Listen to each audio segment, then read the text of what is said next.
Cellule d'histoire et de géographie, lycée Djignabo de Ziguinchor. Leçon: la décolonisation en Afrique noire, Gold Coast, Sénégal, Guinée-Bissau et Angola.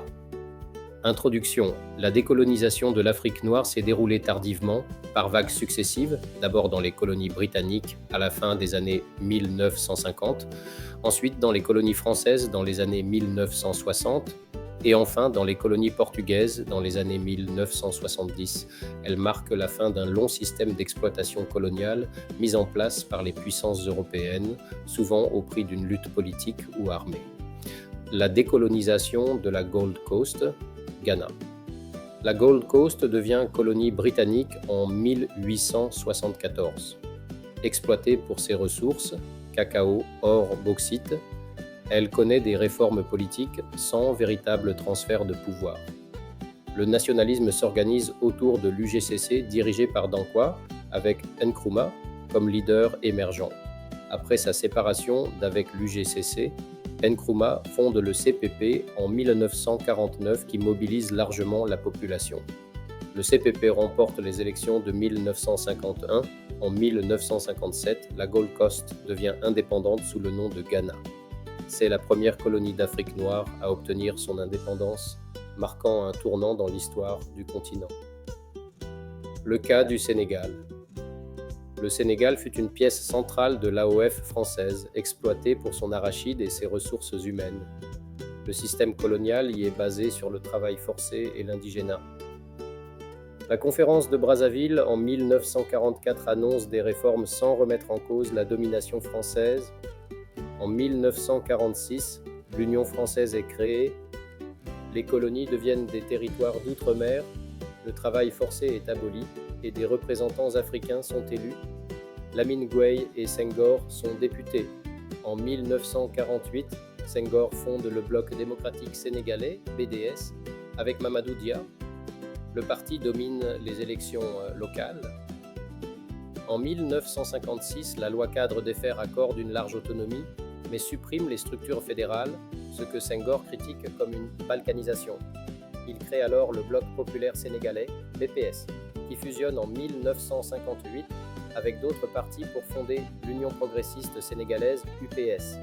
Lors du référendum de 1958 proposé par De Gaulle, l'UPS soutient le oui pour intégrer la communauté française, tandis que des mouvements plus radicaux comme le PRA ou le PAI défendent l'indépendance immédiate. Le oui l'emporte. En 1959, le Sénégal forme, avec le Soudan, la Fédération du Mali. Senghor devient président de l'Assemblée fédérale, Modibo Keïta chef du gouvernement et Mamadou Dia vice-président.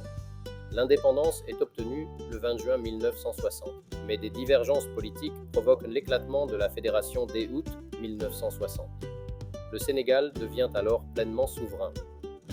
Le cas sénégalais illustre une décolonisation pacifique, encadrée par des élites politiques compétentes et proches des institutions françaises.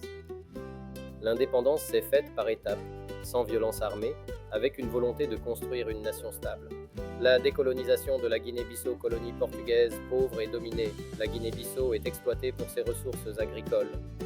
Le PAIGC, fondé en 1956 par Amilcar Cabral, milite d'abord pacifiquement, mais la répression brutale pousse à la lutte armée dès 1963.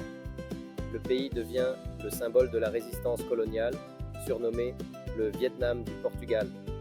En 1973, l'indépendance est proclamée unilatéralement. Après la révolution des œillets au Portugal, 1974, Lisbonne reconnaît officiellement l'indépendance en septembre 1974.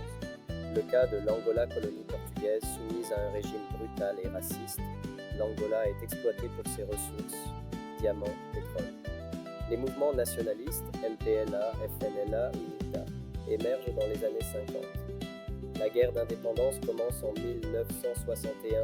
En 1975, après la révolution au Portugal, l'indépendance est proclamée. Mais le pays tombe dans une guerre civile alimentée par la guerre froide. Elle durera jusqu'en 2002. Conclusion.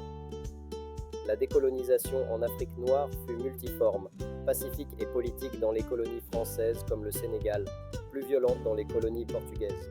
Dans tous les cas, elle marque la fin de l'exploitation coloniale, mais laisse des défis immenses: instabilité, dépendance économique et parfois guerre civile. Le cas du Sénégal incarne un modèle de transition apaisée, fondé sur la négociation, l'intelligence politique et la construction progressive d'un État souverain,